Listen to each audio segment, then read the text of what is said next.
You're listening to The Gathering, a podcast for artists and creatives from Arts Lancashire. I'm Alex O'Toole, and this is episode 4 of series 2.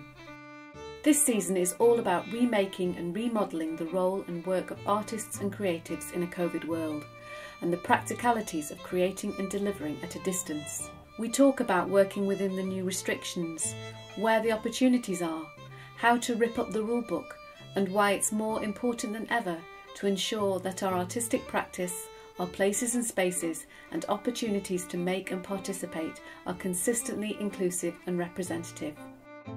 In this episode, we're joined by Kit Abramson, Interim CEO of Ludus Dance, one of Lancashire's national portfolio organisations. Not long after the pandemic began, Ludus Dance made the decision to give up the building that they had been based in for 40 years, to reinvent themselves as a mobile practice, delivering remotely and in residence within community spaces around Lancashire and Cumbria. Our conversation focuses on the reasons behind their decision making and the impact of the move on their organisation, their participants and their audiences. We talk about the practical implications and the big picture opportunities. We explore how much of our identities as artists are wrapped into the places we practice within and the possibilities that come into being when you dare to rip up the rulebook and choose a different way to deliver. Whether you're an independent artist or an arts organisation, this episode is a fantastic insight into what happens when you take risks and change your perspective on how you could and should make work. I'm Kit Abramson. I'm Interim CEO of Ludus Dance. We're an organisation based in Lancaster, but we work across Lancashire and parts of South Cumbria. So, Kit, you have recently made a really big decision for Ludus. What was that big decision? We have decided to move out of our beautiful listed building to work remotely and base ourselves in the heart of the community. So it's a big leap from being in an amazing assembly rooms in the centre of Lancaster to thinking about how we can do that differently and what we want to be as an organisation and how we reach people.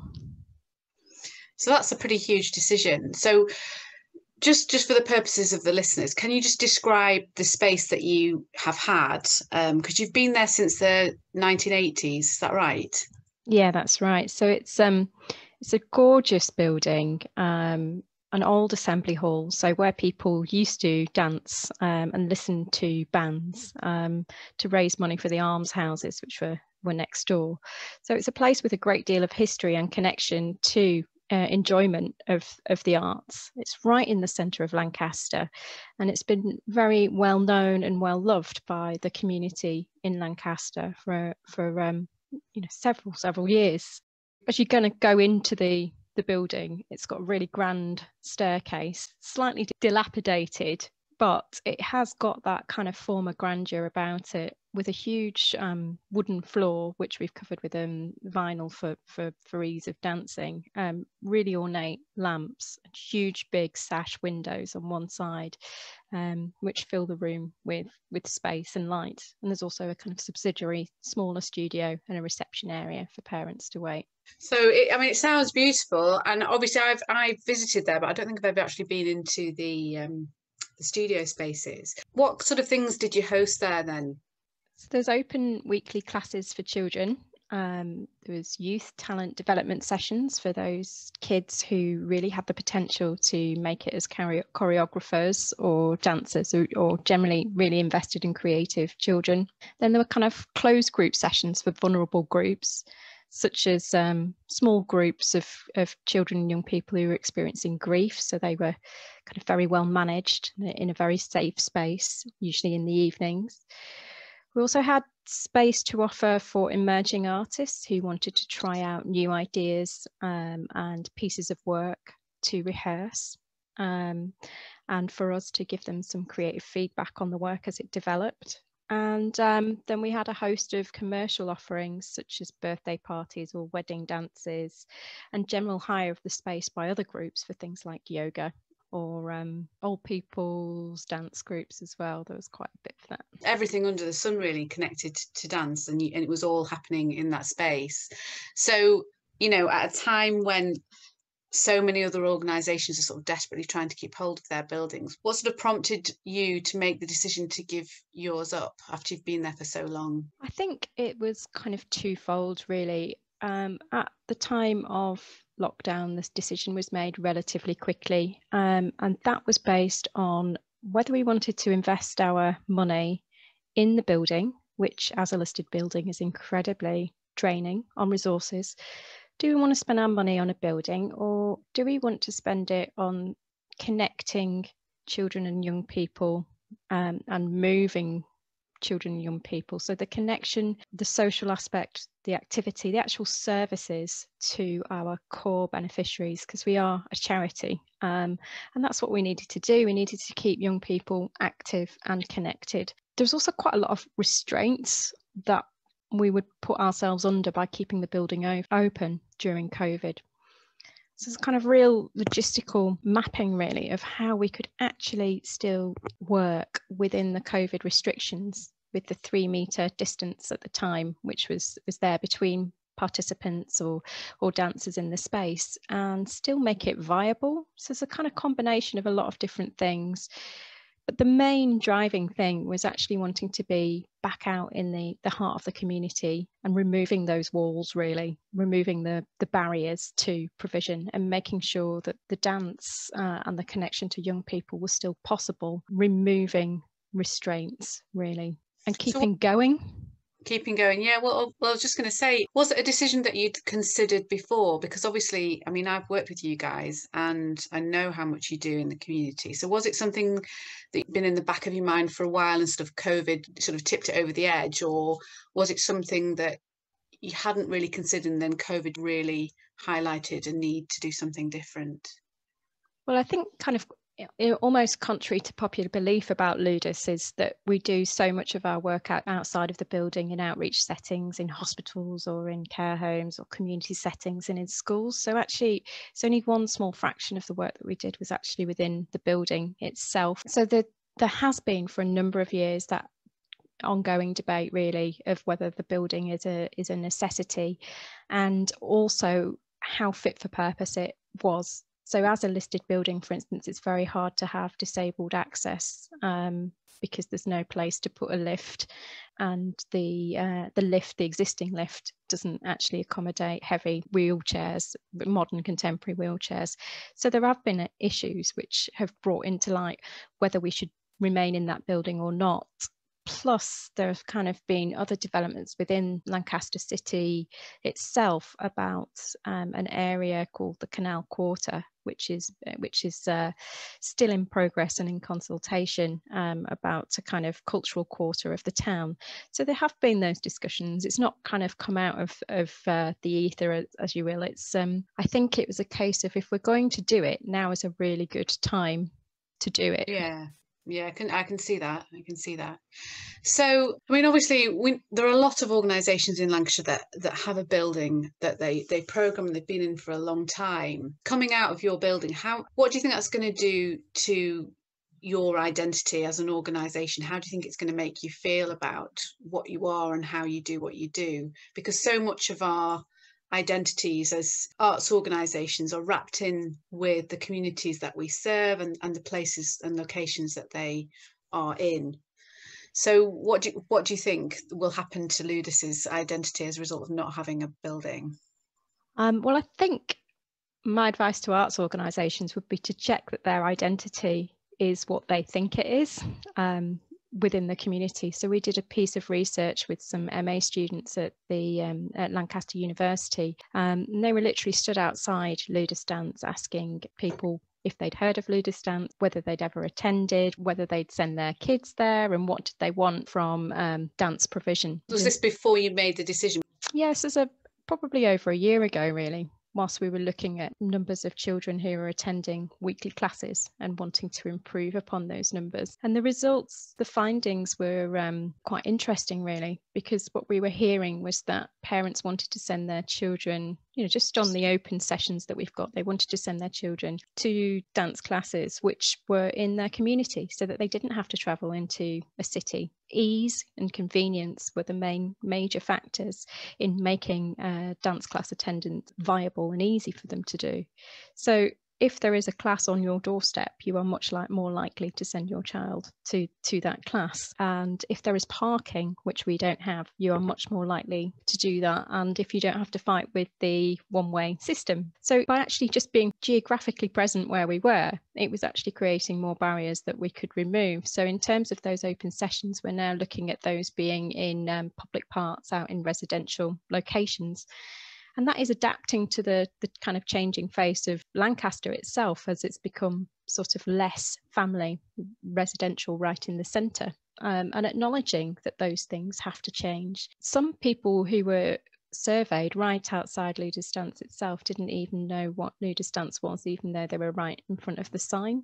So I think, again, that sense of image is like, well, actually, if you see what we do out in different environments, then you'll understand it more. So that's kind of, in terms of image, that's one of the things that we've been trialling and testing over the summer and the autumn, in terms of some of the youth talent development sessions being in different locations in public spaces. And we've had very different responses in very different areas. So this process that we're going through at the moment is very much about learning what those reactions are and the impact, both on terms of growing a new audience and on our reputation, is the thing that we're kind of gathering feedback from. Can you talk a bit more about that? Because on a practical level, how will you carry on doing all the different aspects of your work, and where will you do it? So you just mentioned there, for example, talent development. How's that worked? The Ludus Youth Dance Company is for kind of 14 to 21-year-olds, and those are the kids who are on that journey towards becoming professionals, or at least have that vested interest. And rather than having the sessions indoors in the venue, we've been taking them to places like Rylands Park, Williamson's Park, and Devonshire Square in Morecambe. Devonshire Square in Morecambe is a very, very interesting experience. It's an area of deprivation, and when we set up there, we found that over 100 residents came out into their gardens or watched from their houses for at least 15 minutes and positively commented and were curious about what we were doing. And it was really affirming that we were actually making quite a big impact in that area, because bringing it to them rather than expecting people to come to us. And this is just developing work and work in progress. I think that was kind of a real sense that actually this is something that we need to be doing. The kind of opposite to that was when we took the same group to Williamson's Park, which is in a kind of more affluent area, have some more tourists go there. And I think really what we were finding there is nobody really stopped. They were probably more accepting and more familiar with youth dance anyway, and it was sort of seen as a place where exercise and arts activity happens within groups. So it giving us a good gauge of where even the things that we're already doing can build audiences and have impact just by changing the location. It sounds like it. I mean, Devonshire Square, is that where More Music is? It is, yeah. Is it like the car park area you're talking about? It's right in front of More Music, and there's it's not actually a car park, it's a kind of garden square. Wow. So, and how did the young people feel about rehearsing and performing in those spaces? Well, they're incredibly adaptable and flexible. We thought there might be issues with rain and not wanting to get wet or finding it abnormal, but they just feel like it's exactly what they want to do. I mean, we're trying to reposition the youth company as an outdoor company, and it's not come without a lack of consultation with them about where they perceive the future of the company going. As far as we're aware, there is no outdoor youth dance company, and they're excited about kind of trying to make the most of the area in which we live and responding to the site in which they rehearse and train. Yeah, That is genuinely a really exciting prospect. So how will that work as you sort of go into the winter and the weather starts to turn? How's that going to work then? Yeah, well, that's a really good question, and we're well, we're coming up against it. We're coming up against all things that even when the weather is nice, which it was on Saturday, for instance, the grass has grown so much in one of the parks that we went to, and obviously they're not necessarily going to be cut when we want it to be. Yes. So there are huge challenges to outdoor working. The rain doesn't seem to be an issue, but surface is. So we're looking at kind of matting that we can take with us, and basically how we become a nimble and mobile setup. In the very short term, we're looking at tarpaulins. In the longer term, I have a kind of emerging idea of a kind of community pavilion, which I'd like to explore. So for community use, not just for Ludus dance, and that to be a real kind of architectural point of significance. However, this is very, very emerging stages of that. Sounds very exciting. And I assume, would you work with like a community architect or a participative architect to get involved in that project? Yeah. I mean, it would have to be right for the community as well. It would have to, it wouldn't just be about what Ludus dance needs. It has to be looked after and cared for by the community, and feel owned by a community. But in the meantime, we're also investigating what I'm kind of terming as an organisational residency at Rylands Primary School. So they have a great vision and a similar vision, if you like, for the indoor-outdoor spaces. So they have working and education. So they have kind of quite a lot of outdoor mini pavilions, if you will, semi-bus stations, bandstands, covered bandstands. And in a way, they're all set up for COVID restrictions, and almost as if they had imagined the pandemic months before, have kind of pods for parents, sheds for parents to sit in, and an area that we could perhaps tent and canopy. So we are looking at those as solutions for some of the regular sessions as well. So sounds like a great way to sort of build up different types of partnerships. Yeah, well, exactly, kind of trying to embed ourselves in the heart of a community aligned with a school in an area of deprivation. There's a number of different ways of working that we're trialing and testing, and in a way it's a kind of, let's see what is the most successful and where we want to invest most in. And until we kind of do that, and again, a lot of that is all the kind of open sessions, the open sessions and the talent development sessions. That's only kind of one strand of the work. So the rest will be working in partner venues, and we're continuing to work online and in hospitals. So the ways in which we work are kind of multifaceted already. Yeah.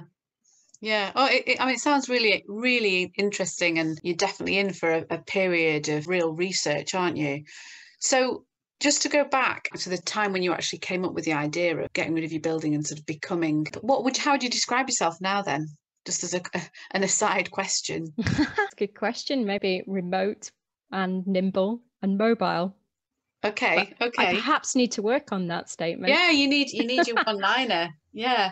So once that germ of an idea took form in your mind, can you just talk us through a little bit, like what happened next? You obviously came up with the idea from looking at everything and doing all the research. Did you then go to the board? I mean, you're a national portfolio organisation as well. So at what point did you have to get Arts Council involved, and how did you get them on board with the idea? Because, we talked about ripping up the rule book, and this is definitely what you've done. Yeah, I mean, it kind of further layer of complication is that there's a change in leadership. So it's the same time as I became interim CEO, and in the kind of final board meeting with the exiting CEO and myself, we started suggesting that this might be the way forward, given that most of our work is outside of the building, and really thinking about what our charitable purpose and mission is, which is to provide high quality arts for children and young people experiencing deprivation and disadvantage. And at that point in April, we were on complete lockdown, where everybody was socially and physically distant from each other. So and the building at that point was a redundant building, a building that we couldn't use, but one that was still needed maintaining, and actually became a risk, because the maintenance of an empty building through a pandemic is a lot of work. So it's a kind of acknowledgement that because of prior discussions which had happened before my time at Ludus as well, that it was a kind of now or never situation. I think the board had heard this argument kind of before and decided that if we're going to do it, we're going to do it now. There was some in-depth conversations with Arts Council, but they were amazingly supportive and understood that organisations need to adapt to the changing landscape. And also that our mission and vision for the organisation hadn't changed, it's just the means by which we get those results were changing, and actually in an innovative and new way. So there kind of hasn't been very much, there's been a lot of acceptance rather than challenge at this moment that it is the right thing for us to do, and that through the grapevine as well, that other larger organisations are considering leaving their buildings as well, and that might be a great way forward to reimagine the way that you work. Well, I mean, obviously you've definitely been agile, and the speed at which you've managed to achieve it is phenomenal. But I think the situation with COVID and the pandemic, it's requiring that people act very decisively and quickly. And I think, certainly in the arts, and particularly funded organisations, can be in a position where they feel they've got to overanalyze every single thing before they make a move. And people haven't been able to do that this time. And I think actually it's worked certainly in Ludus's favour in this instance. So it will be interesting to see if there are any others that take that brave step that completely blows open how you've previously worked, how you've previously thought about yourselves, I guess. So, I mean, in terms of the staff and some of the partners that you work with and in your audiences, were they all as accepting as well? There's definitely been some questioning from staff. Are we doing the right thing? But the length of COVID, the fact that it is still here, that we're still encouraged to work remotely, and the capacity of the organisation. I mean, we're classed as a micro organisation. We're less than 3 FTE. So the management of a building which would be open to the public under COVID restrictions would just swamp us as an organisation. So I think we're all, very much behind the fact that we're leaving the building, and see it as a positive step forward, because it so aligns to where the future vision of the organisation is headed. It sounds like you need that flexibility just from a resource point of view. We do. We need the capacity within the organisation to ensure the longevity, really. Yeah, I mean, we're all in this situation where many of us are still working from home, and perhaps our teams are distributed. Has that been difficult, or has that created opportunities for Ludus? I think what it's done for certain aspects has been really freeing. So, for instance, board meetings which are done virtually, just because of where we are geographically and where our trustees are based, that's just kind of compressed travel time down. So it also means that our board could potentially become a lot more diverse with voices from across the UK. So we'll be keeping that up. In terms of the remote working, we were quite good a couple of years ago, or about 18 months ago, of getting everything cloud-based anyway and having internet VoIP phones. So in many ways, the transition to working remotely wasn't that difficult, and working within our own homes. We're also a very close-knit group of staff who trust each other and work well together. I think there are going to be issues in the future with any team that work remotely, in the fact that whenever you have a new member of staff, the induction process will be particularly challenging, at any level for that member of staff. So, I mean, at the moment, we're probably meeting up once a month or more frequently on a one-to-one basis if we need to. But most things, I mean, even our finances, for instance, we've gone paperless. We've been able to find a solution to what happens to the post. And yeah, that's such a practical thing, isn't it, that all of a sudden is a big thing. Yeah. Where do you put paper that you won't have anywhere to store? Yeah, no, there are things like that. So we've found some practical solutions to that. We're using HubDoc and Xero for accounting, which just then helps our environmental sustainability, linking the two together so that confidential information is still stored securely and not in people's homes. We've had to change contracts to say that staff's places of work is now their homes, and we're now paying expenses to delivery site, even if we're going to Ludus to clear out the building. So there are quite a lot of practical considerations. Yeah, I mean, these are the things that I think people don't realise, how much work and attention is needed to make sure everything is point and things are still being done in the way that they need and legally have to be done.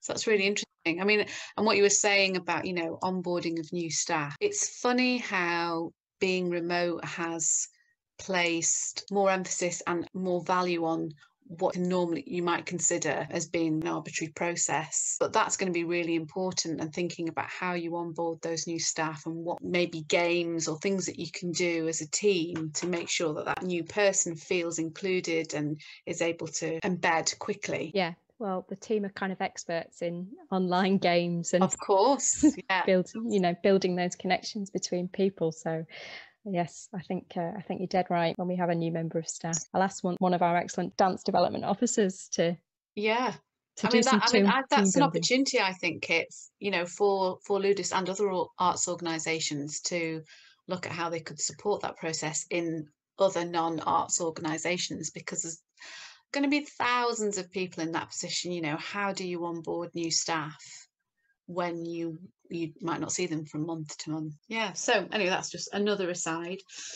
So how do you think that this move and this new way of working will actually change the work of Ludus? Because I tend to think that when you have a building, you tend to program for that space, or you tend to make work that will work in that space, and now you haven't got those constraints.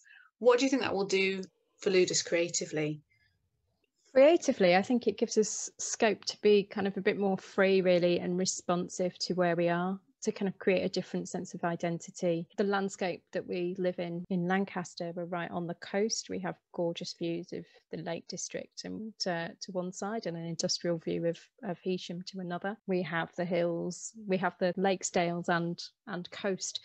So I think there's opportunity there to really think about how youth dance takes shape, and also how the digital embeds and aligns with what we're doing. I think digital channels for digital production, capture, edit, are going to become much more key to us, because the normal outputs that we would be used to seeing, the large scale festivals and full theatres, those kind of central signature events that we used to do, are probably quite a long way off, really.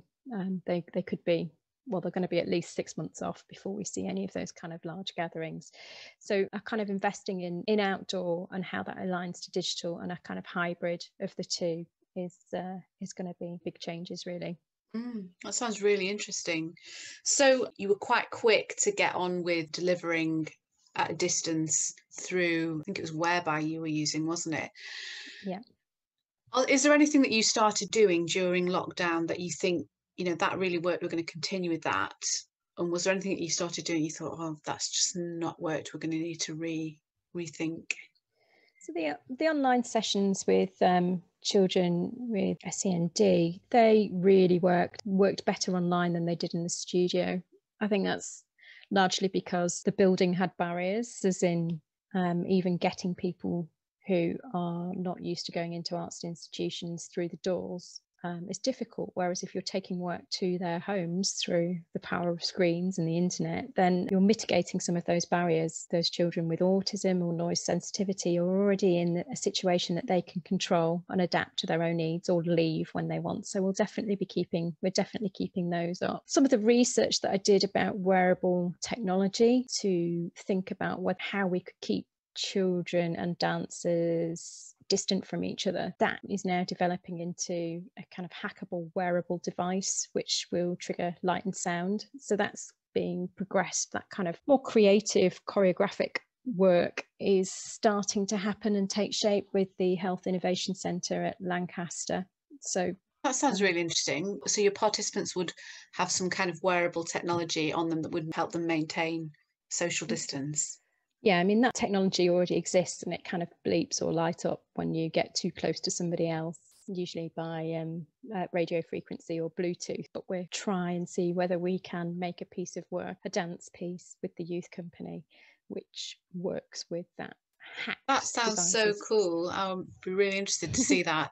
So what, I mean, is that something you're particularly excited about for the future of Ludus? I mean, you're working with technology, you're working with outdoor spaces, young people, and it's a very moot point at the moment, isn't it? It's a very moot issue. We need to progress digitally to be innovative, because the area that we live in doesn't necessarily have the same footfall as urban centres. So, you know, as part of an NPO, you are under pressure to have a regional and national profile. How can you do that when you don't necessarily have the physical bodies in space, partly due to COVID, partly due to where we are geographically? So I think the digital has allowed many arts organisations through lockdown to actually experience greater audience numbers than they would normally, and different ways of connecting people who are geographically distant together. Is that particular project with the wearable technology, is that like a research project that you're doing with Lancaster University?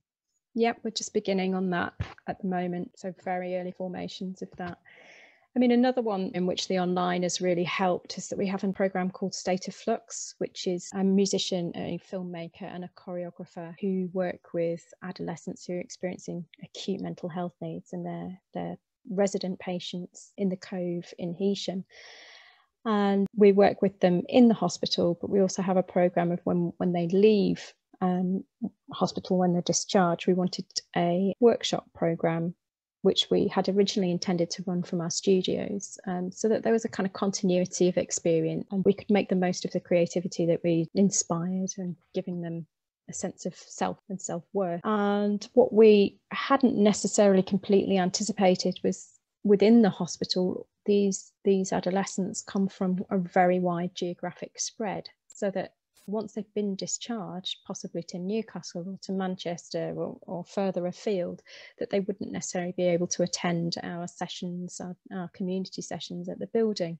So by putting them online, we're at least able, you know, to connect groups and provide ongoing support that wouldn't necessarily have been possible had we not kind of come up with the mechanisms through lockdown to be able to deliver online. I mean, that's a really interesting point. I mean, you hear so much of that people from somewhere down south are sent up to a hospital or a care facility 200 miles away. It must be really, really difficult. It's been amazing that you've been able to continue that provision. Just going back to the mobile structure you mentioned, have you seen that done before? Is that something that you have? There are examples within dance, such as the Big Dance Bus, which was part of the Cultural Olympiad, where a double-decker bus was taken from largely corporate car park to corporate car park, and a dance floor was rolled out and a big canopy, and spectacular performances occurred. And there's things like the art caravan, which is, you know, does what it says on the tin. So there are a number of mobile examples, and in a way it's a kind of akin to a mobile library. Again, taking the work to people. So again, that's another avenue that we're beginning to explore. And in many ways, we haven't yet defined the scale of ambition for that mobile working. So, for instance, at the moment, arguably, we are mobile working because we're taking flags and cordons and music out to public parks. But at the moment, that's all in the back of a van. But it could become point where it's a van which is fit for purpose, which has internet, which has a generator, which is branded. We're just not kind of sure right now until we've done some more of the outdoor research. Yeah, I think that's okay to be, you know, you've got to test things, haven't you? Is there a sort of like a longer term intention to sort of align yourself with particular outdoor spaces? So you mentioned Devonshire Square and Morecambe and Williamson Park, you know, in the way that, for example, the Dukes have traditionally done their theatre in the park each year. Is that something that you're sort of aiming for longer term?